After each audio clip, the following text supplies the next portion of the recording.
Hoi, my name is Sana, welcome to my channel. Now I could have sworn that in the 14 years that I've been putting videos on YouTube, I at some point would have done the mid-year Freakout Tag. And I looked through my old videos and I guess I haven't. Now this year I haven't read a ton, but I have read quite a few books that I've really enjoyed, so I thought this would be, a good format to talk about it. I have a giant stack of books next to me, so let's kick it off. Best book I've read so far this year, I'm going for a duology, and I'm going with Six of Crows. I started reading Leigh Bardugo's books this year. I'm making my way through the full set.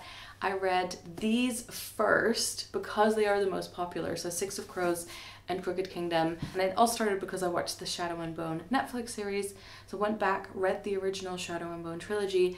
Now I'm on to King of Scars. I am just having the best time with these characters, with this world. Six of Crows is also partly set in Ketterdam, which is inspired by, I guess, Amsterdam and Rotterdam, and in case you don't know, I'm from the Netherlands originally, so I like that connection. I actually listened to the audiobook for the whole series pretty much, and hearing the voice actors try to pronounce the Dutch-inspired words and Dutch-inspired names in these books was a little bit painful. I feel like they maybe could have been given a little bit more guidance. This has a classic ragtag crew. There is a heist. It works so well together. You slowly discover the backstory for each of the characters. They very much take up like a specific archetype. I love how they work together. Just has brought so much joy to my life. And I do feel like because I've started late with this series, I've missed out on some of like the fandom enjoyment. But recently there was a Grishaverse giveaway, I think it was around Yalk, and I entered it and I won a beautiful shiny Grishaverse bookmark. So I felt like I was participating a little bit, that was fun. But I think I'll get to join in with the fun when season 2 of Shadow and Bone comes out. I'm trying very hard to not have every answer be Grishaverse related, so I'm mixing it up a bit. Question 2 is, what is the best sequel you've read so far this year? So this is not technically a sequel, but it kind of is. Last time I talked about this book, someone in the comments described Emily St. John Mandel's latest 3 books as a triptych, which I love. So there's Station 11, Glass Hotel, and then Sea of Tranquility. There are characters from the Glass Hotel in here, and there is a reference of Station 11, like a very clear connection to it in here as well, because one of the characters in this book is an author who is going on the last book tour on Earth as a pandemic breaks out. That part is set in the future, trying to not give too much away, but she got famous because she wrote a book about a pandemic. It all comes together. Really enjoyed this. I want to talk to more people about it. I might, when I read Glass Hotel, just like make a whole video talking about all 3 of the books. I got a really gorgeous shiny proof copy and you almost can't see it. The writing is still as like beautiful and sort of serene, even though we are talking about pandemics. So really enjoyed this. Then a new release from this year that I haven't read but want to. Oh, it's To Paradise. This is just gonna be carried around in every video from now until I read it. It's gotta be done. Rosianna and I talked about this book. She's already read it in a video I posted at the beginning of this year where we talked about what we want to read this year. So if you want to know more, head over there. But yeah, this is on the list. Then the most anticipated release for the second half of 2022. I'm splitting this in 2 because when I initially wrote down my answers, this book hadn't come out yet, and it did come out in the second half of 2022, but it's out now, and I wanted to include it. It is Infamous by Lex Croucher, who is one of my good friends, and I actually got to host the like Instagram live launch of Infamous with Lex. This is their second Regency novel. The first one was Reputation, but if you've read that, you'll recognize the sort of similar cover style. It has the same like witty dialogue and humor, but the setting for this is that there is a young woman who wants to become an author, and then she meets Nash Nicholson, famous poet extraordinaire of the time, competition of Byron. We don't mention Byron, and he invites her to come to his like crumbling gothic villa in the countryside together with a bunch of artists and her longtime friend Rose, and the idea is that he'll help her with her career. But there's also more going on between her and Rose, although Rose is talking about getting married and taking up her place in society. Lots of adventures, loved the setting, the characters, absolutely fantastic, so couldn't recommend this more. And then the release that's a bit further in the future that I'm very excited about is of course Babel, Dark Academia. Initially I didn't know that much about it, and then I watched a TikTok by the author sort of pitching the book, and the hype is building. People are excited. Joel just posted his Babel reading vlog, which I'm gonna watch after this. Dark academia, but also addressing, you know, the actual dark side of academia, I think will be very, very interesting. Can't wait to read that. Biggest disappointment of the year. I think over time I've gotten a lot better with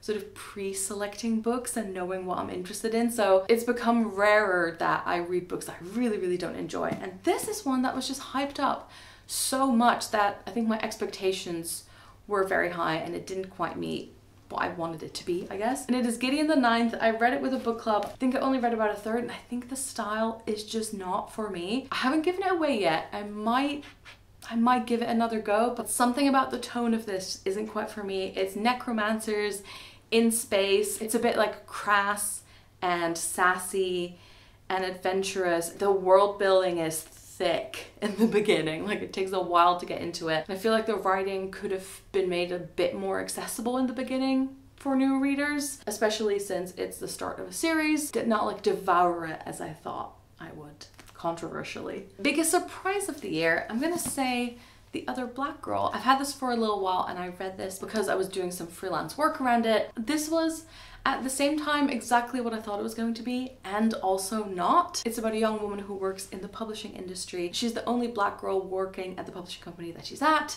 Then another black girl joins. She's very excited, but then things take a bit of a turn and she starts receiving notes that say leave Wagner now, which is the company that she works at. There are lots of other things at play. It's definitely more of a thriller than I thought it was going to be. It is still very much about racism in the workplace, but it has loads of other things intertwined with it and it just takes a slightly different format maybe than I thought it would, but really, really enjoyed this. It was a great surprise. Favorite new author of the year is gonna have to be Leigh Bardugo. Like literally half of the books I've read this year have been by her. I went to an event for the release of Ninth House and got to see her there. Again, that was before I'd read any of her books, so I'm greatly enjoying being in this world. I feel like it's swirling through my head all the time. Newest fictional crush, I don't think I have one at the moment, but newest favorite character has to be Nina Zenik. Again, from Six of Crows, just a wonderful, relatable character. I'm just gonna Google a character description of Nina Zenik. I want to do it justice and I wonder what other people have written about her. I've got to make sure I'm not getting any spoilers here. Nina Zenik is a Korporalnik Grisha soldier from Ravka who joins the Dregs. This is not gonna mean anything if you haven't read it. She is a boisterous, confident, baked goods loving character who is part of Kaz Brecker's crew. She's a heartrender, so she can kind of, I don't know what the best description is, but it feels like she can kind of molds people's emotions, but also kind of like how they're physically feeling, which comes in handy a lot when you're trying to charm or convince people. She is an absolute joy to read about. I think one of the things that describes her well is that she constantly has to go undercover and sometimes she has to try and not stand out while she's undercover. And that is not one of her strong suits. Absolutely wonderful. Then a book that made me cry this year, it's gotta be John Green's The Anthropocene Reviewed. I already listened to this when it was a podcast, then I bought the book, I read a few chapters, really, really loved it, and then recently I got the audiobook from the library and read that. There are just so many chapters of this that have made me cry. So these are essays about our world, about humanity. It's also partly a memoir. It's also partly about living through a pandemic. It was written through, I think, maybe the first year of COVID, and it's absolutely filled with interesting historical facts. It's hard to marry up that description, but I'm just gonna read you some of the topics of the essays. We've got the QWERTY keyboard, Kentucky bluegrass, Googling strangers. That one definitely made me cry.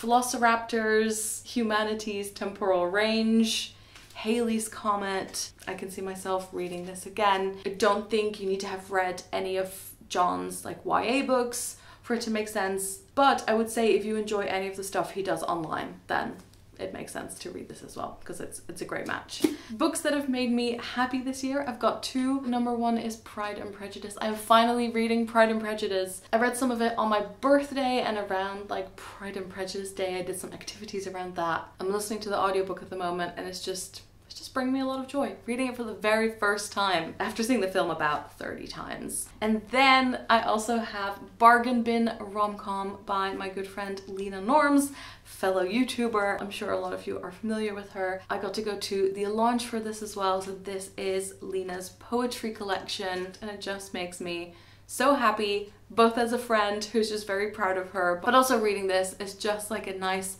warm hug. There's some sad stuff, there's some happy stuff. In general, this just really, really cheered me up. And is anyone surprised that one of my favorite ones is In the Event of Zombies, which is a love poem about the apocalypse. The next one is The Most Beautiful Book You've Received or Bought This Year. For me, it's received, and it's actually a set. So it is the, what are they called? This is the Vintage Earth series. Oh no. Here's what they look like.